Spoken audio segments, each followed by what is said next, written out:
Today we're going to talk about something you do every single day: eat. We're going to dive into the hidden story behind your dinner plate, a story about a system that's kind of broken and the incredible technology that's starting to rebuild it from the soil up. I want you to think about that for a second. And I mean, really know. Not just the grocery store, but the actual farm, the soil, the person who grew it. Do you have any idea what their story is?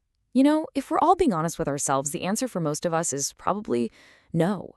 We're almost completely cut off from the source of the food we eat. In fact, the speaker in our source material, a guy named Will Taylor, he makes a bet with his audiences. He basically challenges them to think about every single thing they've eaten in the last 72 hours and name who produced it. And he says he has never, ever lost that bet. That right there, that tells you everything you need to know about the problem we're talking about today. And here's the thing, this disconnect, it isn't an accident. Our entire global food industry was designed this way. It was built for peak efficiency, not for connection. And sure, that solved some problems back in the day, but boy, has it created a whole bunch of new ones. Just think about this number for a second. 10. That's it. Just 10 companies control almost the entire global food supply. That is an absolutely staggering amount of consolidation. Everything gets funneled through this tiny, tiny handful of gatekeepers. So what's the fallout from a system like this? Well, it's huge. The farmers and ranchers, they just become anonymous faces in a massive supply chain.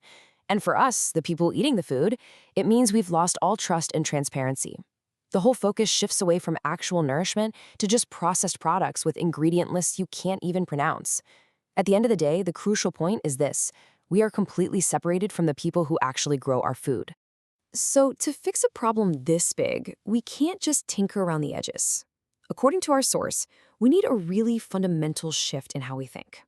We need to move towards something called the ownership economy, a whole new system where the people who create all the value and use the services also own a piece of the pie. This quote from Henry Ford just nails the point. We're not trying to build a faster horse, a slightly better version of the same broken system. No way. We're building an entirely new vehicle, a totally new way for our food system to run, right from the ground up. And this shift, it's actually part of a bigger trend we've all been living through. I mean, first you had Web 1, right? The information economy, where we could suddenly get online and access data. Then came Web 2, the platform economy. Think social media, streaming, where we use all these services, but we don't own any of it. So the next logical step, the next evolution is Web 3, the ownership economy, where we're not just users and consumers, we're actual participants and owners. Okay, so if this ownership economy is where we're headed, what's the vehicle that's going to get us there? Well, the answer lies in a technology you've probably heard a lot about, the blockchain.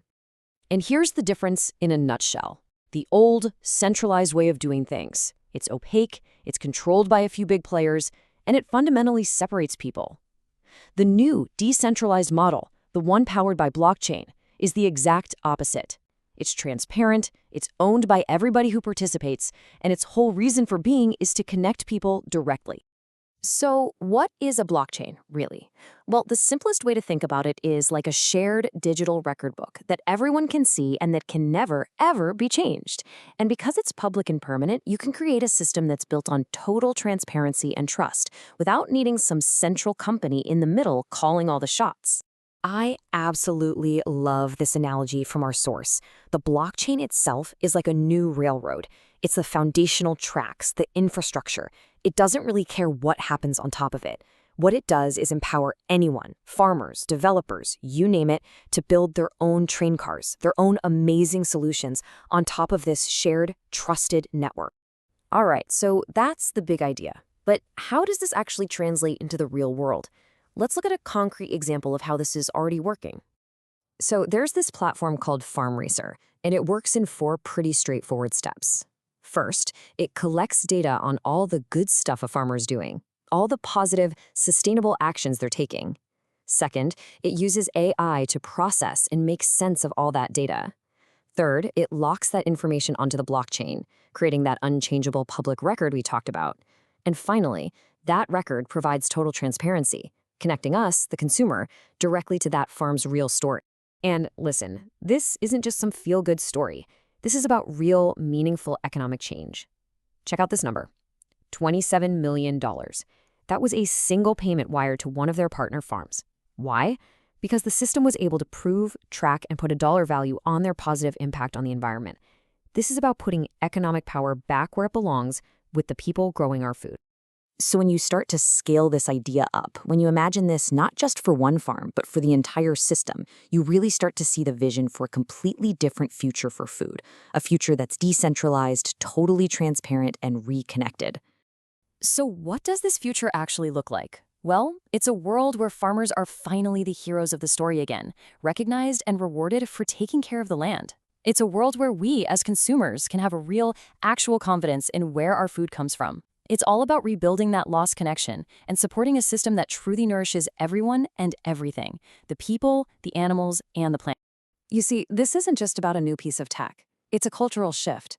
It's about us moving from being just passive consumers to becoming active participants in our own food system. This ownership economy, it's being built right now, as we speak. So the question isn't if it's going to happen. The real question is, what role are you going to play in shaping it?